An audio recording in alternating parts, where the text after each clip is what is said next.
Programa do governo vai pagar R$ 2.000 por ano para os alunos não deixarem a escola no ensino médio. Destruição na terra Yanomami perdeu intensidade, mas continua. O Brasil faz parte do grupo de países com maiores perdas de safras por causa das mudanças climáticas. Em ano de eleições, parlamentares já bateram recorde de emendas PIX, que não têm destino definido. Prisioneiro condenado à pena de morte nos Estados Unidos é sufocado com gás de nitrogênio. Tribunal Internacional de Haia não pede cessar-fogo entre Israel e Hamas, mas pede que governo de Tel Aviv evite o genocídio. Mensagens SMS que chegam ao celular incomodam, mas podem ser bloqueadas. E para encerrar a semana, um passeio pela Rota das 10 Cachoeiras, em Minas Gerais. Agora no Jornal das 22.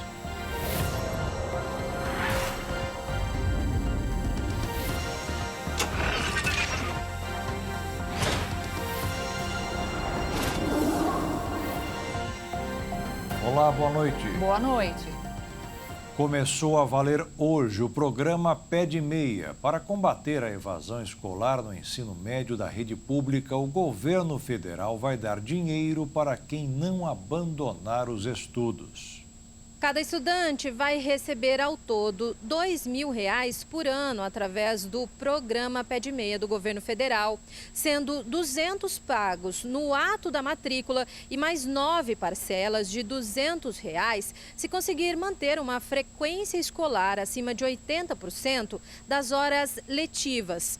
Se ele não reprovar ao longo dos 3 anos do ensino médio, também vai poder sacar em uma cota única R$ 1.000 e mais um bônus de R$ 200 se fizer o Enem, o Exame Nacional do Ensino Médio. Para ter acesso ao programa, o aluno ainda tem que se matricular no início do ano letivo, estar no CadÚnico, que é o cadastro através do qual o governo federal compila dados das famílias em situação de vulnerabilidade social, além de participar do SAEB, que é o Sistema de Avaliação da Educação Básica. O investimento de mais de R$ 1 bilhão para combater a crise sanitária e ambiental na terra indígena Yanomami, em Roraima, não afastou os garimpeiros ilegais da região. O número aumentou menos, mas eles continuam lá.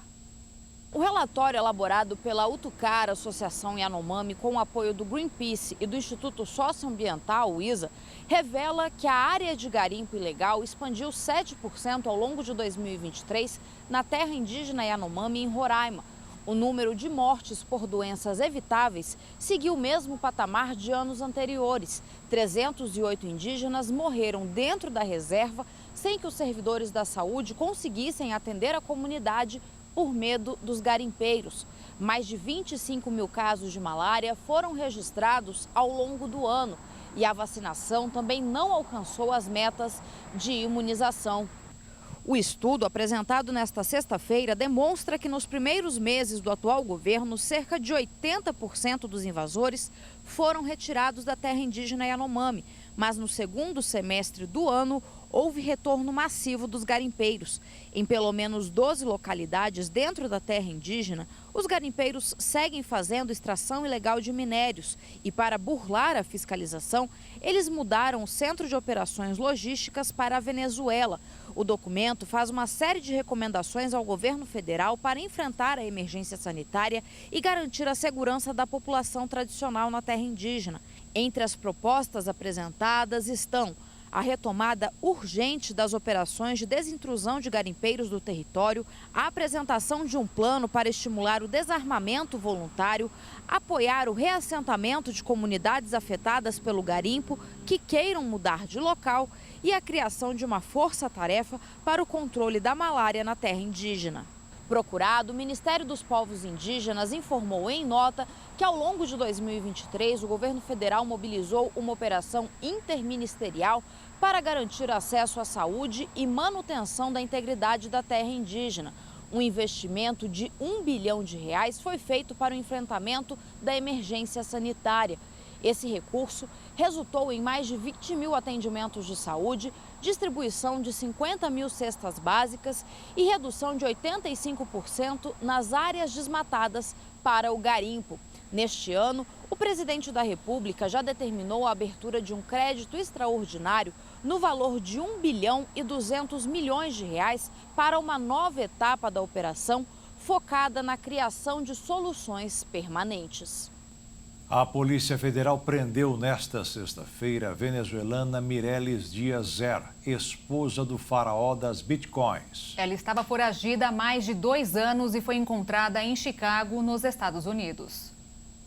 Mireles fugia da polícia desde 2021, ano em que seu marido Gleidson Acácio dos Santos foi preso durante a Operação Criptos. O casal é acusado de comandar um esquema que movimentou quase 40 bilhões de reais e lesou diversos investidores em criptomoedas. Até 2014, o casal vivia com pouco mais de um salário mínimo. Gleidson era apenas um garçom e trabalhava num restaurante do Rio de Janeiro. 7 anos depois, o casal já estava bilionário.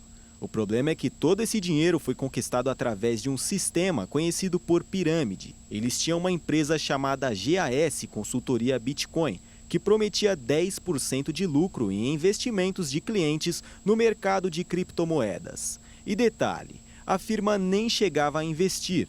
Os lucros até eram pagos aos clientes, mas com o dinheiro de novos investidores que eram atraídos ao esquema. O casal é acusado de crimes contra o sistema financeiro nacional, lavagem de dinheiro e integração de organização criminosa. Mesmo sendo procurada pela polícia brasileira e considerada foragida, a venezuelana parecia não se importar com sua condição na justiça. Mireles tinha uma vida ativa nas redes sociais. Ela chegou a fazer uma transmissão ao vivo direto dos Estados Unidos, país que estava vivendo, para falar de suas novas vontades e paixões. Antes de ontem, ela publicou uma foto no Times Square, um famoso ponto turístico de Nova York. Tudo isso apenas ajudou as autoridades nas buscas pela criminosa. Numa ação colaborativa entre a Polícia Federal com o Serviço de Imigração e o Serviço Secreto norte-americano, ela foi achada na cidade de Chicago, além de ter um mandado de prisão em aberto pela 3ª Vara Criminal do Rio de Janeiro. A mulher estava de forma ilegal nos Estados Unidos. A defesa de Mireles Díaz afirmou que ela foi surpreendida com a prisão. Garantiram também que o motivo da detenção foi apenas uma irregularidade em seu visto, que era desconhecido pelos advogados. Mas afirmaram que tudo será esclarecido. O Ministério do Trabalho e Emprego informou que 2.564 crianças e adolescentes foram retirados de situações de trabalho infantil em 2023. De acordo com o órgão, foram realizadas 1.518 ações de fiscalização por meio da Auditoria Fiscal do Trabalho. Entre os estados fiscalizados, Mato Grosso do Sul liderou com 372 afastamentos, seguido por Minas Gerais com 326 casos e São Paulo com 203. A maioria dos resgatados, cerca de 89%, foram encontrados em atividades elencadas na lista das piores formas de trabalho infantil, como trabalho na construção civil, venda de bebidas alcoólicas, coleta de lixo, oficinas mecânicas, lava-jatos e comércio ambulante em largadouros públicos. Os exploradores foram multados pelos auditores fiscais do trabalho e obrigados a realizar o pagamento dos direitos devidos às crianças ou adolescentes em decorrência do trabalho prestado. Todos os trabalhadores infantis resgatados foram encaminhados para a rede de proteção à criança e ao adolescente para a inclusão em políticas públicas de proteção social na escola, entre outros. Em geral, a Inspeção do Trabalho faz o encaminhamento para o Conselho Tutelar e para a assistência social dos municípios para a inclusão nas políticas disponíveis mais adequadas. Adolescentes com idade a partir de 14 anos são encaminhados para a aprendizagem profissional, que assegura uma renda e a qualificação profissional adequada em determinada atividade. A prioridade do Ministério para este ano é o aumento das fiscalizações, tendo como meta o fortalecimento das coordenações regionais de fiscalização do trabalho infantil e das ações de fiscalização, além de fortalecer o Grupo Móvel de Combate ao Trabalho Infantil. Policiais e bombeiros militares agora podem ter em casa até 6 armas de fogo, sendo 5 delas de alto calibre. A decisão foi tomada pelo Exército. Com a nova regra, servidores da Agência Brasileira de Inteligência, a ABIN, e do Gabinete de Segurança Institucional da Presidência da República também podem portar 6 armas de fogo em seus acervos pessoais. Até então, os mais de 406 mil policiais militares e 55 mil bombeiros militares na ativa podiam adquirir apenas 2 armas de grosso calibre para terem em casa.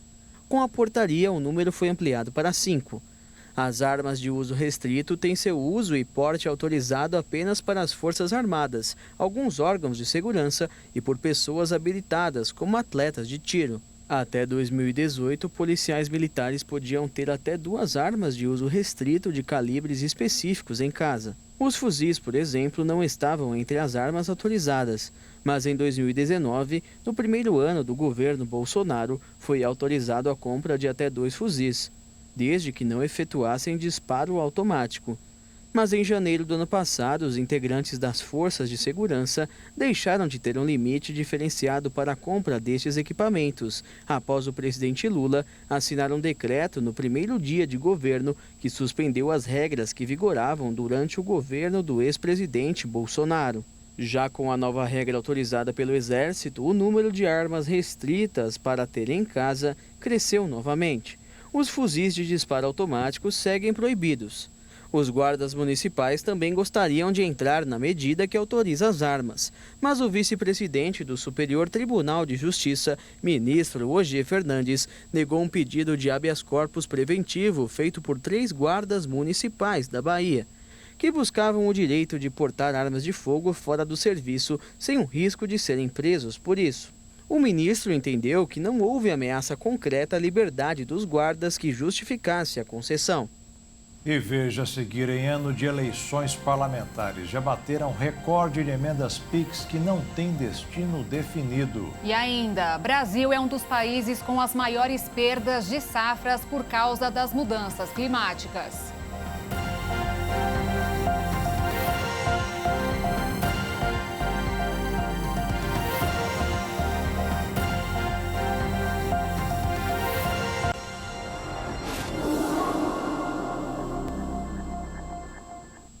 As mudanças climáticas deram um prejuízo de quase 2 trilhões de reais à agropecuária mundial no ano passado. E o Brasil aparece na lista como uma das nações mais afetadas pelas alterações que prejudicam as plantações.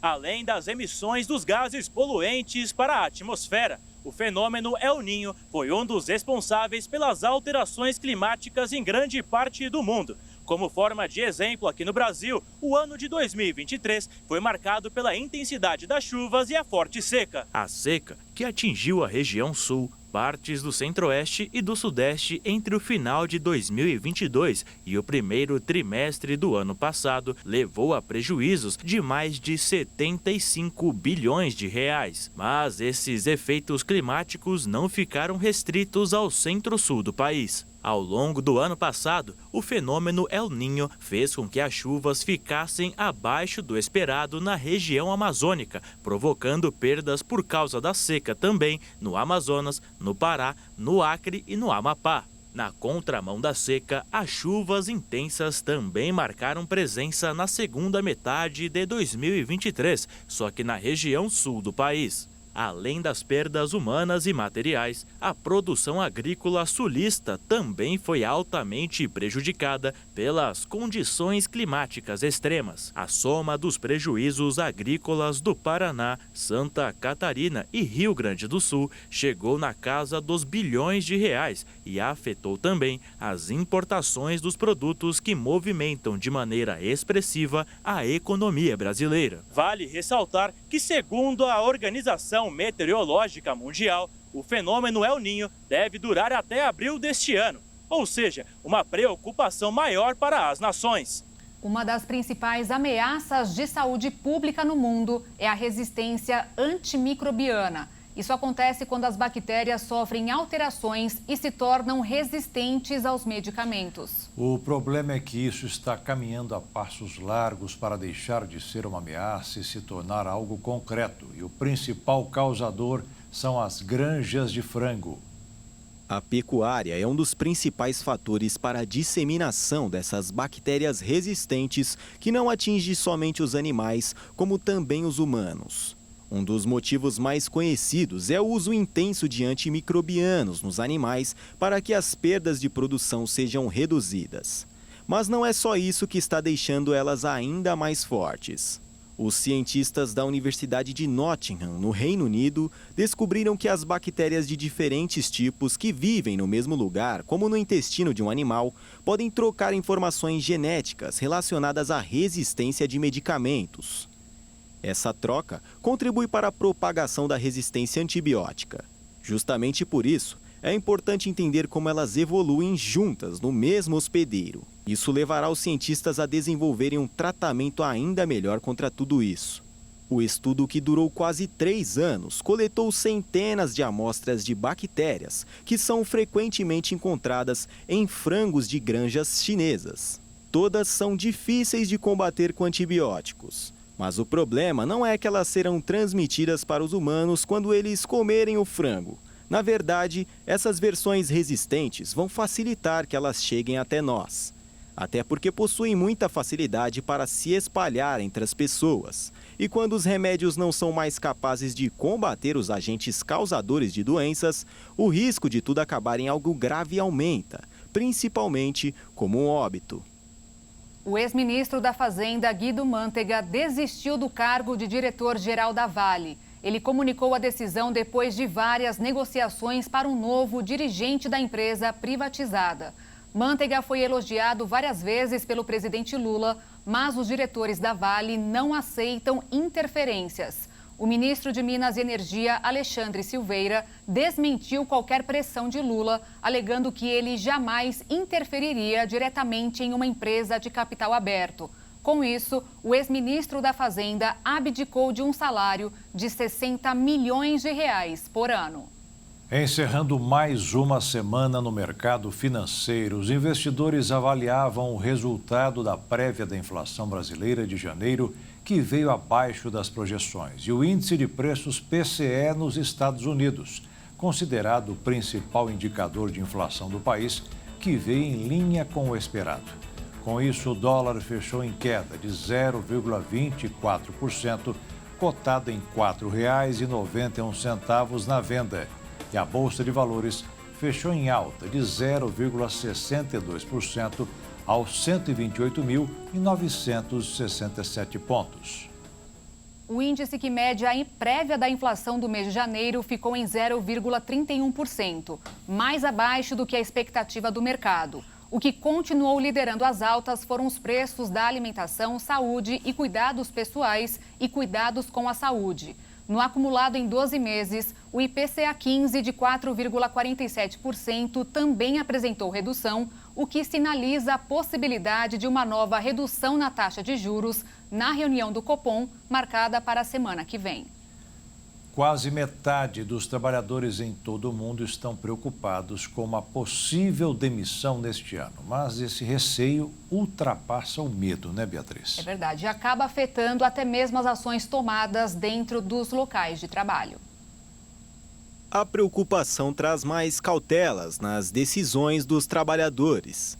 Os dados divulgados pela empresa holandesa Randstad contou com a participação de quase 30 mil pessoas de 34 países diferentes. Só no Brasil, praticamente a metade dos profissionais teme ser mandado embora de seus respectivos empregos. Para os especialistas, esse medo pode ser explicado por temas globais, como a inflação ou a recessão econômica. Esses pontos causam um sentimento de incerteza e insegurança. Outro tema que é levado em consideração é que as empresas voltaram a impor suas próprias condições de trabalho. No ano passado, cerca de 40% das companhias em que os entrevistados atuam ficaram mais rigorosas. O movimento reflete uma mudança significativa no dia a dia dos profissionais. A pesquisa também mostrou que a cada 10 brasileiros, 3 afirmaram que sairiam da empresa se não tivesse o sentimento de fazer parte dela. O número simbolizou uma queda em relação aos anos anteriores. Isso mostra que eles estão mais cautelosos com cada movimento que é feito quando suas expectativas não são atingidas.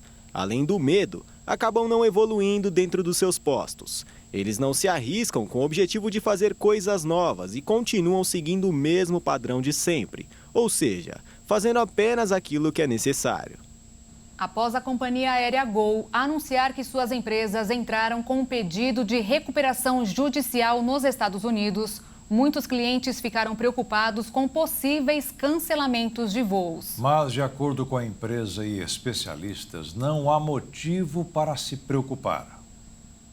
Pelo menos nesse primeiro momento, não existem motivos para preocupação. Muito pelo contrário, a empresa garantiu que continuará operando seus voos enquanto reestrutura suas dívidas. E até o momento ainda não é possível dizer se a crise financeira da Gol irá afetar diretamente os consumidores. Porém, a empresa garantiu que não pretende reduzir a frota malha aérea nem demitir funcionários durante as negociações da recuperação nos Estados Unidos. Além disso, a empresa afirmou que continuará com o pagamento de salários e benefícios aos colaboradores e que o processo não mudará em nada suas atividades rotineiras. O mesmo vale para os negócios com parceiros comerciais e fornecedores que devem continuar sem impacto. O período de recuperação judicial ocorre justamente para evitar a falência. Ele é considerado um mecanismo jurídico para permitir que uma empresa que tenha viabilidade econômica e enfrenta uma crise de liquidez se reorganize. É consenso entre os especialistas que é improvável que a recuperação judicial cause impactos imediatos para os consumidores. Segundo os advogados, é um procedimento cada vez mais comum e que diversas outras empresas já fizeram sem impactos tão significativos em suas operações. A Gol afirmou que todos os voos estão operando conforme o programado e todas as passagens aéreas e reservas permanecem em vigor. Ainda que o pedido de reorganização dos Estados Unidos não pareça indicar qualquer impacto potencial aos consumidores, é importante observar o mercado e as informações prestadas pela Gol ao longo do processo, para entender se a empresa está conseguindo se compor com credores e se o objetivo da recuperação está sendo alcançado ou não. E para escolher os próximos prefeitos e vereadores, o cidadão precisa estar com o título de eleitor regularizado. E é bom não se descuidar, viu, Jaqueto? Porque quem não está com o documento em ordem poderá ter problemas que vão além de não poder votar. Entramos em ano de eleições e é sempre bom lembrar que, por lei, todo cidadão alfabetizado com idade entre 18 e 70 anos deve ter o título de eleitor regularizado para votar. Os eleitores terão até o dia 8 de maio para quitar todas as pendências com a Justiça Eleitoral. O cidadão que estiver em situação irregular será impossibilitado de obter o passaporte ou a carteira de identidade, assumir cargo comissionado ou efetivo por aprovação em concurso público e obter empréstimo em instituições públicas com crédito mantido pelo governo. No caso dos estudantes, o título em situação irregular impede o ingresso em universidades ou renovação de matrícula em instituições de ensino superior. Para regularizar o título de eleitor, basta acessar o site do TSE e clicar na aba de autoatendimento eleitoral. Em seguida, o eleitor deve clicar em regularizar o seu título eleitoral cancelado.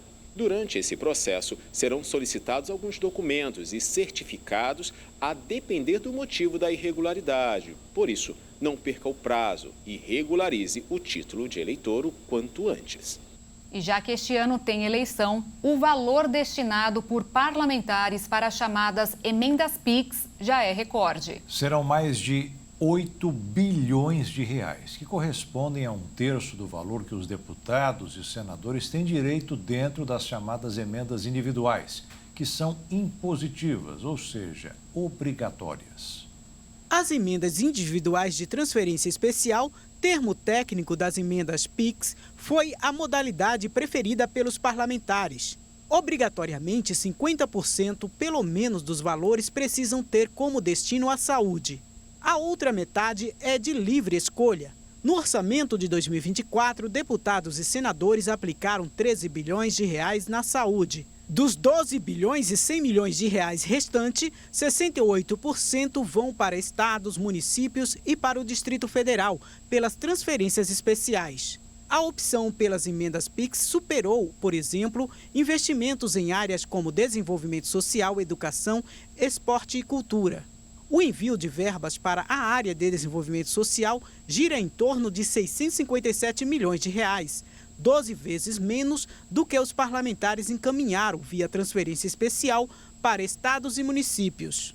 As emendas para a educação somam 628 milhões de reais. Esse apelido Emenda PIX se deve ao fato da emenda deixar a conta da União e cair diretamente na conta de prefeituras e governos estaduais, como se fosse um PIX. Por esse mesmo motivo, elas também são conhecidas como emendas cheque em branco, em referência à dificuldade de rastrear a finalidade do dinheiro. Especialistas criticam a falta de transparência desta modalidade, porque uma vez repassado o dinheiro, os estados, os municípios e o Distrito Federal podem gastar como bem entenderem. Essas transferências começaram a ocorrer em 2020, quando foram aplicados 621 milhões e 200 mil reais. Em 2021, deputados e senadores enviaram 2 bilhões de reais em emendas PIX. O valor cresceu para 3 bilhões e 300 milhões de reais em 2022. No orçamento do ano passado, chegou a 7 bilhões e 100 milhões de reais. E agora, em 2024, o total será de 8 bilhões e 200 milhões de reais. E ainda hoje, prisioneiro condenado à pena de morte nos Estados Unidos é sufocado com gás de nitrogênio. E ainda, Tribunal Internacional de Haia não pede cessar-fogo entre Israel e Hamas, mas que o governo de Tel Aviv evite o genocídio.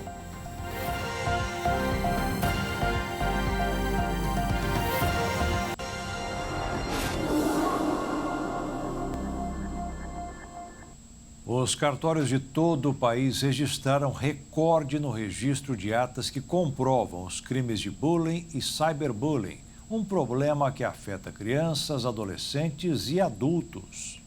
Mais de 120 mil atos notariais que podem servir como provas para atestar os crimes de bullying e cyberbullying foram registrados nos cartórios brasileiros ao longo de 2023, um crescimento de 12% do ano passado para cá e de 154% entre 2015 e 2023. A prática delituosa ela é de difícil persecução, uma vez que a autoria, os autores desses crimes se escondem por trás das redes sociais, plataformas digitais e jogos online. E um modo muito eficaz de se comprovar o fato delituoso, inclusive a autoria desse crime, é a lavratura de atas notariais. Atas notariais são documentos públicos produzidos por tabeliães de notas. Nesses documentos serão constatados os fatos.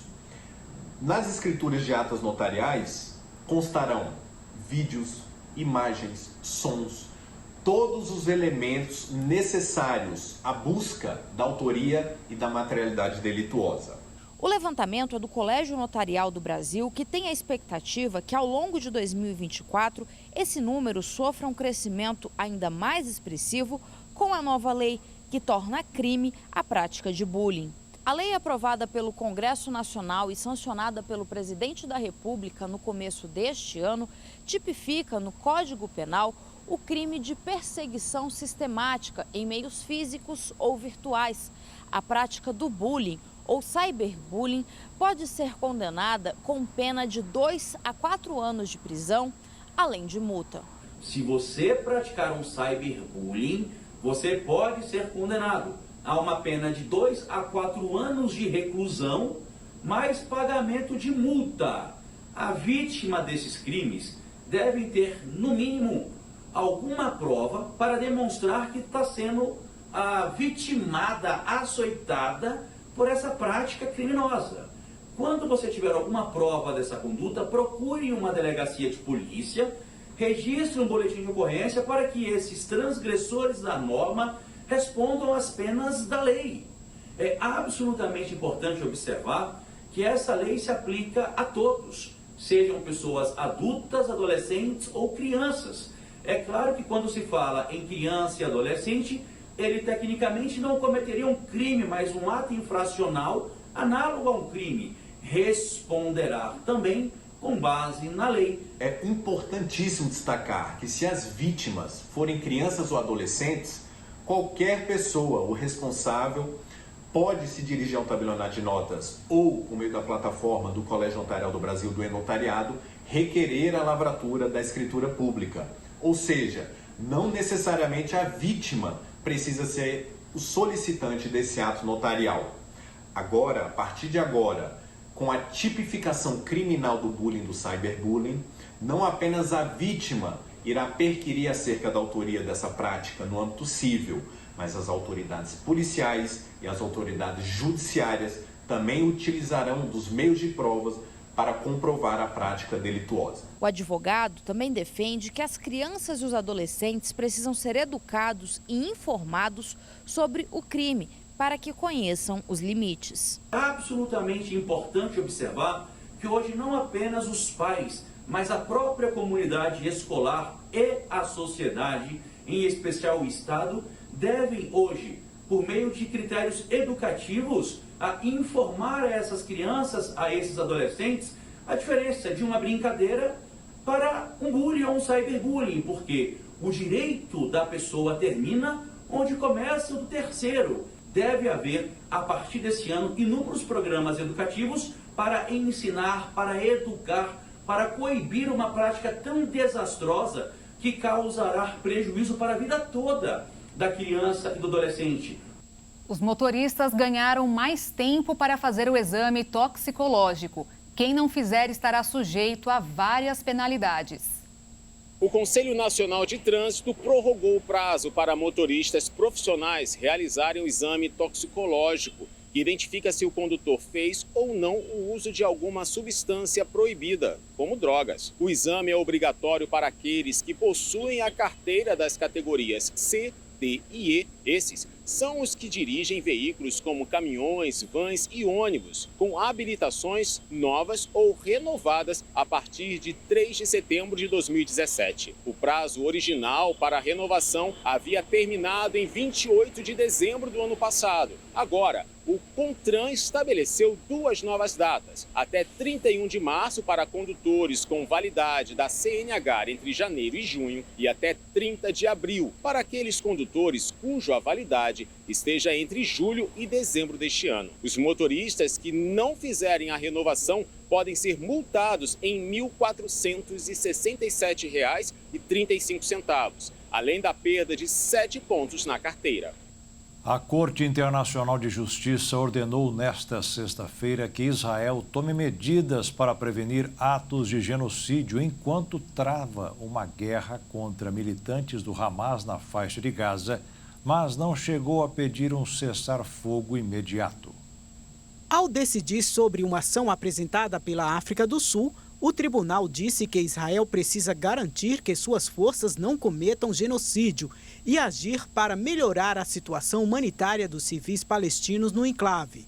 Na decisão, 15 dos 17 juízes do painel da Corte Internacional de Justiça votaram a favor de medidas de emergência que abrangem a maior parte do que a África do Sul pediu, com a notável exceção de ordenar a suspensão da ação militar israelense em Gaza. A operação militar de Israel devastou grande parte do enclave densamente povoado e matou mais de 25 mil palestinos em quase 4 meses, segundo as autoridades de saúde de Gaza. Já as autoridades israelenses disseram que 1.200 pessoas foram mortas, a maioria civis, e 240 levadas como reféns. O tribunal disse estar gravemente preocupado com o destino dos reféns em Gaza e apelou ao Hamas e a outros grupos armados para os libertarem imediatamente sem condições. Mas a decisão, saudada pelos palestinos, é um constrangimento para Israel e seus aliados mais próximos, incluindo os Estados Unidos. Israel pediu ao tribunal que rejeitasse totalmente a ação, dizendo que respeita o direito internacional e tem o direito de se defender. Israel precisa informar sobre as medidas que está tomando dentro de um mês. O primeiro-ministro israelense Benjamin Netanyahu disse que a acusação de genocídio levantada contra Israel era ultrajante e que o país fará tudo o que seja necessário para se defender. Embora as decisões da Corte Internacional de Justiça sejam finais e sem recurso, a Corte não tem como aplicá-las. O tribunal não se pronunciou nesta fase sobre a parte da ação apresentada pela África do Sul, se ocorreu genocídio em Gaza, mas reconheceu o direito dos palestinos em Gaza a serem protegidos de atos de genocídio. O ex-presidente dos Estados Unidos, Donald Trump, foi condenado hoje a pagar mais de 80 milhões de dólares por difamação à jornalista americana Elizabeth Jean Carroll. A quantia gira em torno dos 400 milhões de reais. Há 5 anos, ela disse que foi abusada sexualmente por Trump na década de 90. O ex-presidente negou e afirmou que nem ao menos conhecia a mulher. Tempo depois, um júri concluiu que ele realmente havia cometido crime. Agora, como forma de recuperar a credibilidade da jornalista, o ex-presidente terá que pagar essa quantia milionária por danos morais. Pela primeira vez na história do mundo, um prisioneiro foi morto com método de asfixia com nitrogênio nos Estados Unidos. O caso aconteceu em Alabama.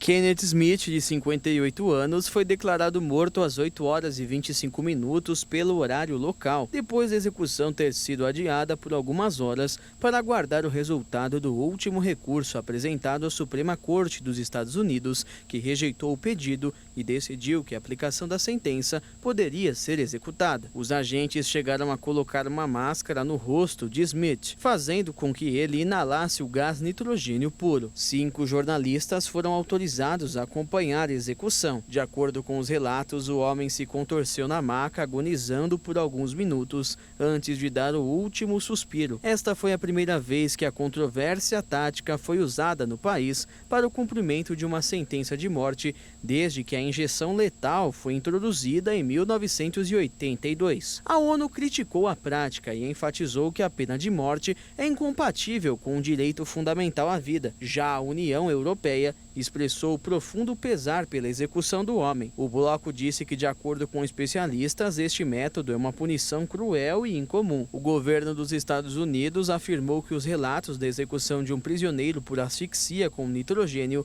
são profundamente perturbadores. Já o Alabama afirmou que a asfixia é uma alternativa mais simples para os sistemas penitenciários que têm dificuldades para encontrar veias ou medicamentos necessários para as injeções letais. O caso que levou Kenneth a ser condenado à pena de morte aconteceu em março de 1988. Na ocasião, ele e um cúmplice foram contratados por um homem para matar sua esposa. Smith e o cúmplice foram condenados.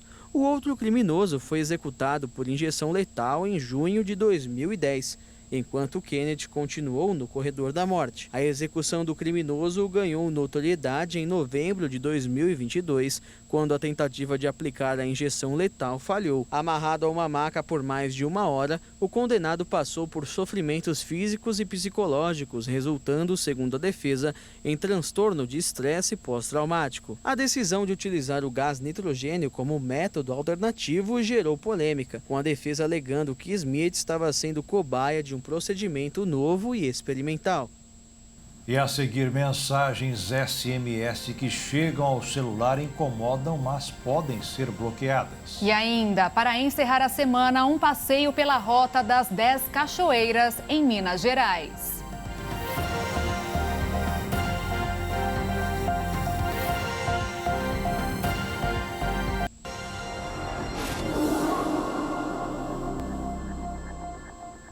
As mensagens SMS que chegam no celular de todo mundo que tem um incomodam muito, mas tem um jeito de bloquear o mecanismo, que pode até ser considerado ultrapassado, mas não larga a gente. Você costuma usar o SMS do seu celular? Parece que esse termo é conhecido para quem já tinha aparelho móvel em 1999 e fez muito uso deste recurso para se comunicar. O SMS significa Short Message Service, ou serviço de mensagens curtas em português, mas ficou popularmente conhecido como torpedo ou mensagem de texto. Ele foi a principal forma de troca de mensagens entre as pessoas. O recurso foi inovador, ao ser o primeiro a usar sinal de telefonia móvel para enviar e receber mensagem de texto em uma época que não existiam smartphones, aplicativos e internet móvel. Eram possíveis escrever até 160 caracteres. Com o tempo, passou a enviar imagens, vídeos, áudios e emojis. Hoje, com a tecnologia e tantos aplicativos de mensagens, o SMS foi quase esquecido. Mas apesar do desuso como mensageiro pessoal, uma pesquisa da Infobip, empresa de soluções de SMS, com 250 brasileiros, revelou que a ferramenta ainda é usada por boa parte deles. Dos entrevistados, 44% usaram o método para pedir ajuda em uma emergência e cerca de 57% enviaram sobre assuntos diversos, incluindo para terminar relacionamentos. Atualmente, no Brasil, os principais usos do antigo SMS são como ferramenta de autenticação em 2 fatores e amplamente é usado para comunicação pessoal e comercial. Os 3 tipos mais conhecidos são SMS corporativo, marketing e interativo. São vários os tipos de mensagens, como avisos sobre promoções ou para confirmação de número em situações de cadastramentos. Com isso, alguns consumidores podem ter que lidar com mensagens indesejadas de SMS, chamadas também de spam. Mas receber tantos SMS pode incomodar os usuários de smartphone. E graças ao avanço da tecnologia, já é possível bloquear o recebimento dessas mensagens de números desconhecidos. Tanto o sistema Android quanto o iOS disponibilizam recursos para o bloqueio desses spam. Contudo, é necessário que os usuários tenham atenção a algumas questões antes de bloquear o envio de SMS pelos números. O primeiro passo é se certificar de que o número a ser bloqueado não é de fato relevante. É importante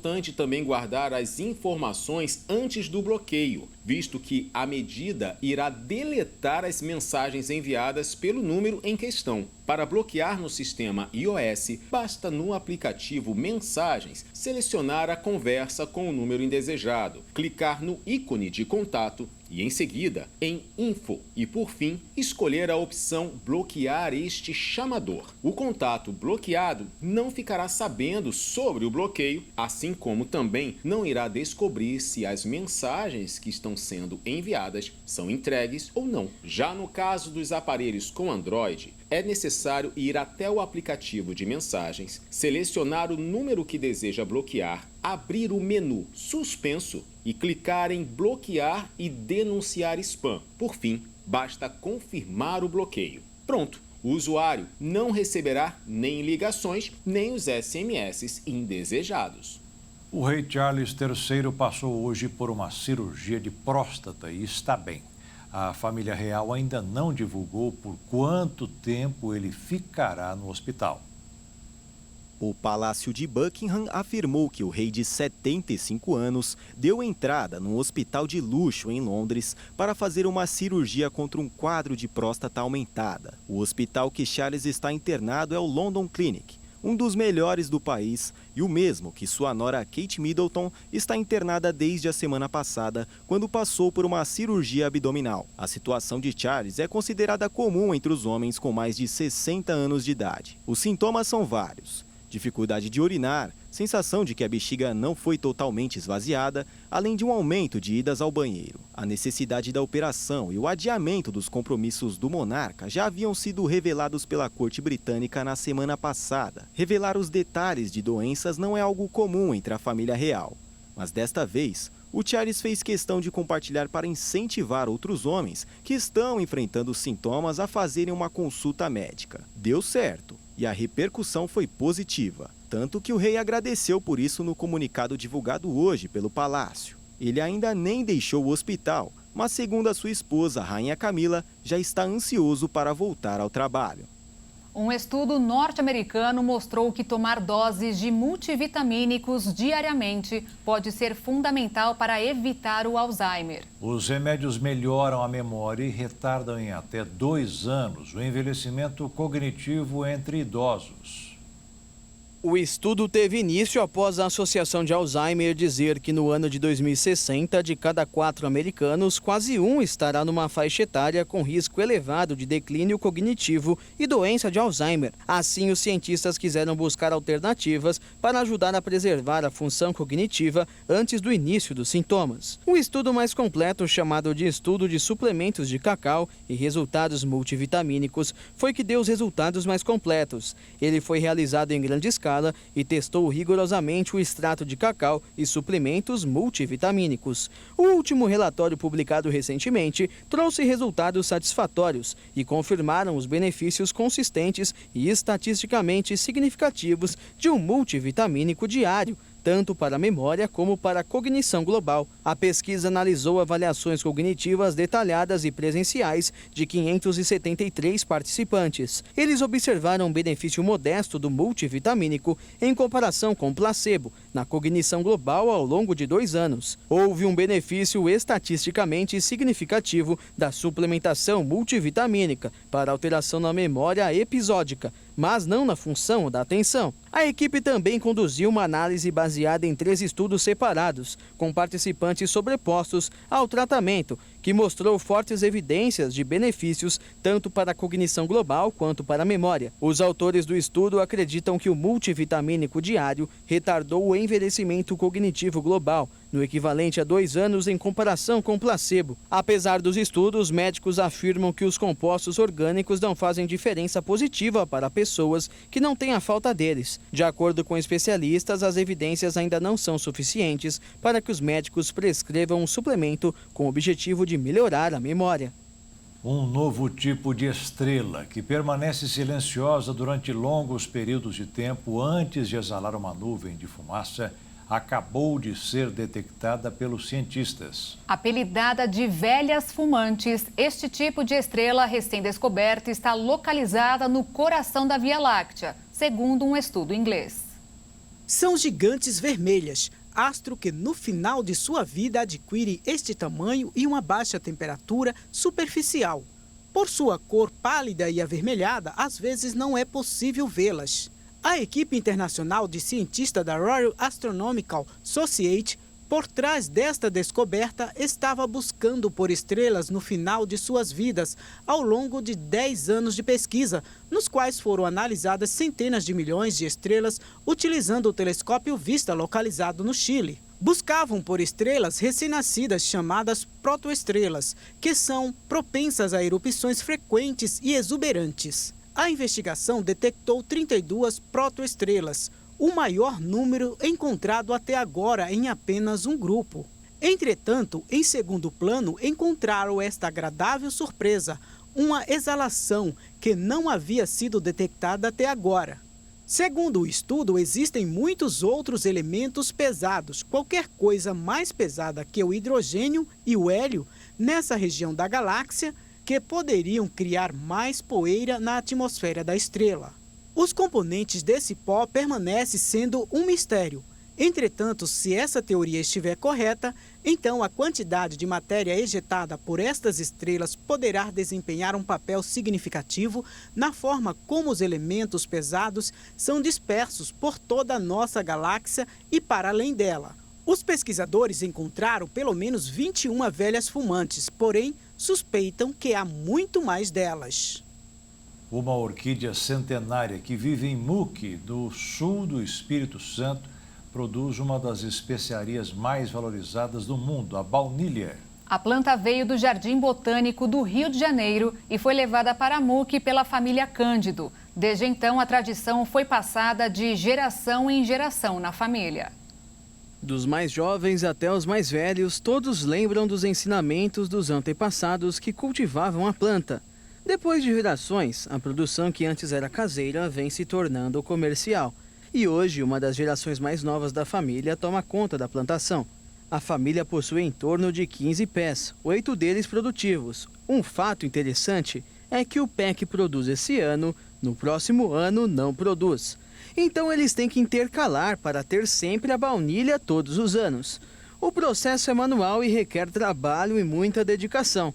O aroma e o sabor da especiaria são utilizados na culinária, nos cosméticos e na indústria farmacêutica. Por causa do cultivo delicado, 100 gramas da baunilha chegam a ser vendidos por R$ 600. Uma muda leva 3 anos para começar a produzir. Quando as flores chegam, é necessário fazer a polinização de forma manual. E tem até horário que é melhor para esse momento. Na fecundação, eles pegam uma paletinha de bambu, que tem mais facilidade, e o pólen da parte masculina, e colocam na parte feminina entre o horário de 9 horas da manhã, que aí, quando o cultivador chega com o pólen, a parte feminina puxa automaticamente. Depois são necessários 9 meses de espera para que as vagens se desenvolvam. Após esse processo, acontece outra etapa delicada, a maturação da baunilha, que leva até 6 meses para ficar escura e pronta para ser vendida. No início, a família não tinha grande interesse comercial, porque não sabia o real valor que ela tem. Porém, com o tempo, perceberam que o produto pode agregar um valor muito grande para a agricultura familiar. Os turistas e moradores de Minas Gerais contam com um destino indispensável. Na região central do estado está o município Conceição do Mato. É lá onde fica a 3ª maior cachoeira do Brasil. Mas para chegar até a gigante chamada de Tabuleiro, existe um trajeto pouco explorado, mas que faz valer a pena cada hora gasta durante a caminhada. A trilha que vale a pena conhecer é a Rota das 10 Cachoeiras. Ela foi criada em 2017, quando o Instituto Estadual de Florestas apresentou um projeto para a Prefeitura com o intuito de valorizar outras quedas d'água. A caminhada é feita através de corredores ecológicos, mas para que os visitantes conheçam todo o percurso, é bom ter um tempinho para gastar. Ao todo, somando a ida e a volta, são 91 quilômetros de trilha. Distância que parece curta, com a diversidade de coisas para visitar, fazer e aprender durante o percurso. Nesta caminhada, os visitantes encontram 5 comunidades quilombolas diferentes. Mas para viver essa experiência toda a pé, os turistas precisam separar em média 8 dias.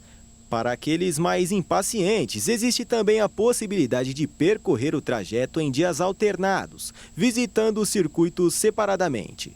A rota segue o seu próprio nome à risca e é composta por 10 cachoeiras. Todo o caminho foi pensado para que os turistas consigam ganhar tempo e, além de conhecer as quedas d'água, também conheça as tradicionais especiarias e artesanatos mineiros. Ou seja, além de proporcionar tanta beleza aos olhos do povo, a Rota das 10 Cachoeiras também possibilita que as comunidades locais consigam viver do trabalho turístico. As opções dos moradores para se sustentar são diversas. Serviços dos guias, hospedagens em pousadas e comércio regional. Além da água e do dinheiro, uma das principais características da rota é a biodiversidade. Nos parques que estão em volta do trajeto moram pelo menos 106 espécies de animais, além da flora com mais de 3.000 tipos de espécies vegetais. E o Jornal das 22 termina aqui. Obrigada pela sua companhia nesta sexta-feira. Um ótimo fim de noite e fim de semana para você. Se cuida e até segunda. Boa noite, fique na paz. Tchau.